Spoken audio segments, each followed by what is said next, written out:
ഇന്നലെ വൈകിട്ട് 6 മണിയോടെ കടിഞ്ഞംകുളം പോലീസ് സ്റ്റേഷനിലേക്ക് ഒരു വിളിയെത്തി. പുതുക്കുറിച്ചിയിൽ 2 യുവാക്കൾ അഴിഞ്ഞാടുന്നു. നബിനും കൈഫും. നബിനെയും കൈഫിനെയും പിടികൂടി, വിലങ്ങും വെച്ചു. പക്ഷേ കൈ പൊള്ളി, തേനീച്ചക്കൂട് ഇളകി.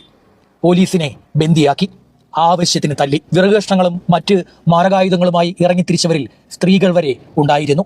4 ഉദ്യോഗസ്ഥരും പെട്ടു. പ്രതികൾക്കിട്ട വിലങ്ങ് പോലീസുകാരെ കൊണ്ട് തന്നെ അഴിപ്പിച്ചു. ഏതോ ഒരുത്തൻ വിലങ്ങ് കൊണ്ടുപോയി. വിവരമറിഞ്ഞ ആറ്റിങ്ങൽ ഡിവൈഎസ്പിയും സംഘവും പറന്നെത്തി. വന്ന ഡിവൈഎസ്പിക്കും ഒന്നും ചെയ്യാൻ സാധിക്കുന്നില്ല. ഒടുവിൽ ഒരുവിധത്തിൽ 4 ഉദ്യോഗസ്ഥരെയും മോചിപ്പിച്ചു. ചിറയൻകീഴിലെ ആശുപത്രിയിലേക്ക് മാറ്റി. അടിച്ചവരിൽ 3 പേരുടെ പേര് പോലീസിനറിയാം: സഫീർ, അലി, ജാഫർ. പക്ഷേ എന്ത് ചെയ്യാം, അവരെയും പിടികൂടാനാകുന്നില്ല.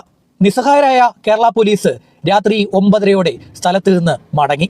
അടിമേടിച്ചതിന് പിന്നാലെ പോലീസ് സർവ്വ സന്നാഹവും ഒരുക്കി പ്രതികളെ പിടികൂടാൻ. പക്ഷേ എന്ത് ചെയ്യാം, ഇവിടുത്തെ രാഷ്ട്രീയ നേതൃത്വം ഇടപെട്ടു. ഒന്നും അനങ്ങാൻ